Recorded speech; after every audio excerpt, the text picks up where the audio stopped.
Mira had lived in the old house for only 3 weeks when the noises began. At first, it was small things, shifting floorboards, faint scratches along the walls, and a soft rustle in the ceiling at night. Her mother said it was just the house settling. Old wood makes old sounds, but one noise was different.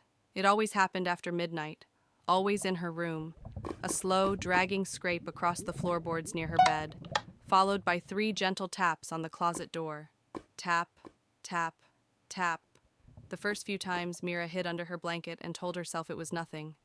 Just the wind, just a dream. But every night, at the same time, the sound returned. Drag, tap, tap, tap, drag, tap, tap, tap. On the 7th night, she finally whispered into the darkness, "Who's there?" For a moment, everything was silent. Even the house seemed to hold its breath. Then she heard it, a voice, thin, scratchy, and wrong, like someone trying to speak through broken teeth and static. "I'm still hungry." Mira froze. Her breath caught in her throat. Her heart raced so fast she thought it might burst. The closet door gave a tiny shudder, then another. Slowly, painfully, it creaked open. At first she saw nothing but darkness. But then something moved, something pale and long and horribly thin. A hand. No, not a hand. A claw. Its fingers were bone white and stretched too far, scraping the wooden floor with a horrible whispering sound. Another hand followed, then a head, bald, gray, with eyes that glowed faint red like dying coals. The creature crawled out, dragging itself forward in unnatural jerks, as though its limbs had forgotten how to work. Mira tried to scream, but her voice died before it left her throat. The creature stopped at the foot of her bed. It lifted its head, its neck cracking with each movement, and smiled, its mouth stretching far wider than it should. "You opened the door," it hissed softly. "I can smell you now." Mira scrambled backward, pressing herself against the wall. "Go away," she whispered. The creature tilted its head, curious, like a child hearing a new word. "Hungry," it repeated.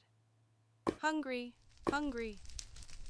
It reached out its long arm toward her, but suddenly froze. Heavy footsteps echoed down the hallway.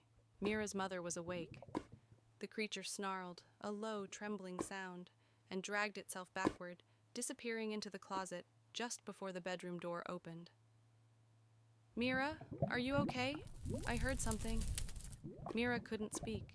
She just stared at the closet door, now perfectly closed again. Her mother turned on the light. The room looked normal, too normal. "Mira, sweetheart, you're shaking. Did you have a nightmare?" Mira nodded, but her eyes never left the closet. That night, her mother stayed with her until she fell asleep. For the first time in days, the room was quiet. But the next night, Mira didn't sleep. She sat up in bed with a flashlight in her hand, waiting, listening. At 12:03 a.m., it began again. Drag, tap, tap, tap. This time she didn't hide. She got out of bed, walked slowly toward the closet, and whispered, "What do you want from me?"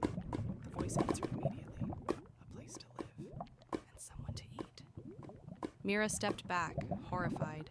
As she did, the closet door opened just a crack, just enough for a single glowing eye to peer through.